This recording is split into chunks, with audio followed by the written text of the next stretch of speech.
लक्ष्मीपुर गांव में बिशु और नकुल नाम के दो मित्र रहते थे। उन दोनों का बचपन साथ में ही बीता था। नकुल बहुत ही आलसी और काम, जबकि बिशु बहुत ही परिश्रमी था। वह अपना काम पूरी लगन से करता था। वे दोनों ही गांव के सरपंच कंजूस सेठ के यहाँ काम करते थे। बिशु काम करता था और नकुल अपने बैल को बांधकर पेड़ के नीचे आराम से गमछा बिछाकर सोया हुआ रहता था। जैसे ही शाम होती, नकुल अपने पूरे शरीर में मिट्टी लगाकर ले जाता था। वह सरपंच बाबू को दिखाता था कि उसने बहुत काम किया है, जबकि बिशु खेतों का काम खत्म करने के बाद साफ सुथरा होकर घर जाता था। सरपंच बाबू नकुल की इस चालाकी को पकड़ नहीं पाते थे। वे सोचते थे कि नकुल खेतों में बहुत मेहनत करता है और बिशु बहुत कामचोर है। इसलिए सरपंच बाबू ने मुंशी को बुलाकर कहा, देखो नकुल बहुत मेहनत करता है, उसकी अच्छी देखभाल करना और ध्यान रखना, उसकी खाने में कोई भी कमी ना हो पाए। मुंशी के कहने पर रसोइया नकुल को भर पेट खाना देता था, पर बिशु का पेट ही नहीं भरता था। बिशु ने मन ही मन सोचा, हे भगवान, ये कैसा न्याय है? जो मेहनत करता है उसे ही भूखा रहना पड़ता है, और जो कामचोर है वो भरपेट खाता है। नकुल समझ गया कि बिशु के मन में संदेह हो रहा है और वो डर गया कि अगर बिशु ने असली सच बता दिया तो क्या होगा। इसीलिए उसी रात को नकुल ने बिशु से कहा, अरे सुनो, खेत की कोई भी बात सरपंच बाबू से मत कहना। अगर कहा तो देख लेना, अच्छा नहीं होगा। हाँ ठीक है, मैं सरपंच को कोई भी खेत की बात नहीं कहूँगा, पर तुम नकुल याद रखना, सच को कभी भी दबाया नहीं जा सकता, समझे? कभी भी नहीं।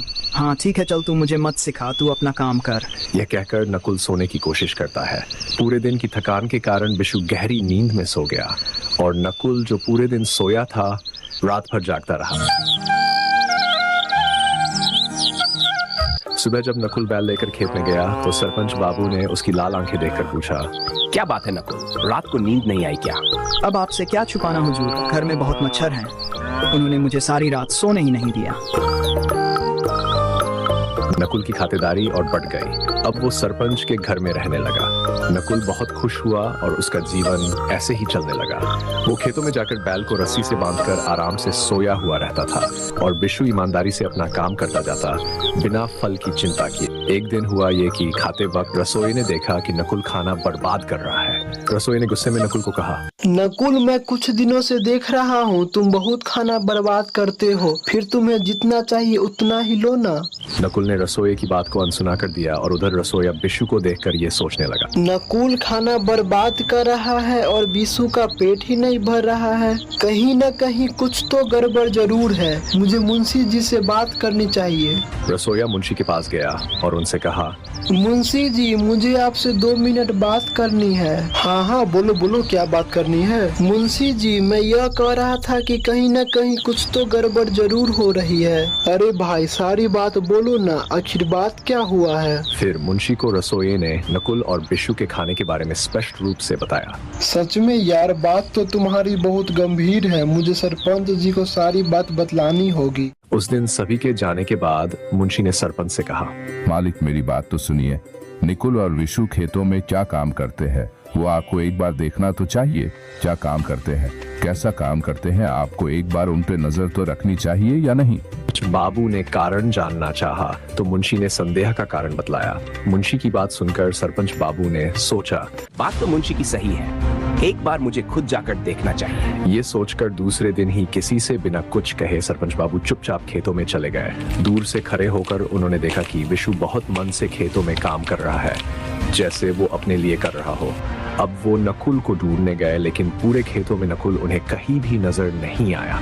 अरे ये नकुल कहाँ चला गया? अरे ये कहीं दिखाई क्यों नहीं दे रहा है? सरपंच बाबूजी ये समझ गए नकुल जरूर कहीं और है और वो काम चोरी कर रहा है। तभी सरपंच की नजर नदी किनारे वाले पेड़ के नीचे पड़ती है। उन्होंने देखा नदी के किनारे गमजा बिछाकर नकुल खर्राटे लेकर गहरी नींद में सो रहा है।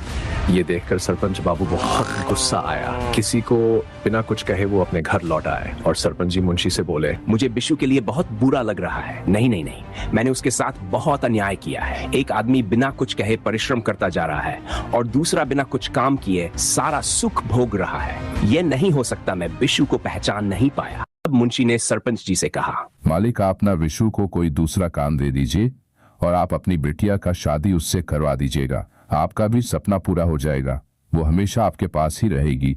इस पर आपका क्या विचार है मालिक? मुंशी की बात सुनकर सरपंच बाबू को बहुत ज्यादा अच्छा लगा। सरपंच जी शाम होने का इंतजार करने लगे। उसके बाद जब वो दोनों घर पर लौट कर आए तो सरपंच बाबू ने नकुल को बुलाया। नकुल, तुम अभी मेरे कमरे में आओ, तुमसे कुछ बात करनी है मुझे। शरीर में मिट्टी लगी हुई है, मैं मिट्टी साफ करके आता हूँ। पूरे दिन धूप मिट्टी पसीना, पहले इन्हें साफ तो कर लो। नहीं, इसी वक्त मेरे कमरे में आओ। नकुल धीरे धीरे सरपंच बाबू के कमरे की तरफ गया। सरपंच बाबू ने नकुल को देखकर कहा, आगे अभी तुम्हारा एक काम बाकी है। तुम बिशु के पूरे शरीर में अच्छे से हल्दी तेल लगाकर उसे दूध से स्नान करवाकर साफ कपड़ा पहनाकर इस कमरे में लेकर आओगे, ठीक है? मालिक, ये कैसा न्याय है?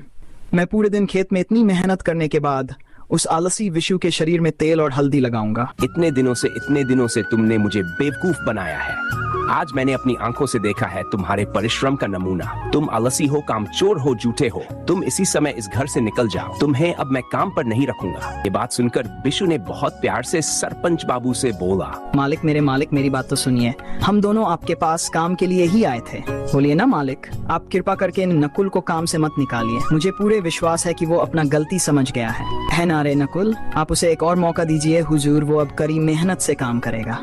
विशु की बात सुनकर सरपंच बाबू ने उसकी बात मान ली और नकुल से कहा, बस एक बार मौका देता हूँ, अपने आप को सुधार लो। तुम्हें साबित करना होगा कि तुम आलसी नहीं हो। इसके बाद नकुल सरपंच बाबू का हिसाब किताब का काम देखने लगा और नकुल ने कुछ ही दिनों में अपना आप को पूरा बदलकर बहुत मेहनती हो गया। नकुल समझ गया काम चोरी करने से जीवन में कोई काम नहीं होता। विशु और नकुल की दोस्ती और गहरी हो गई।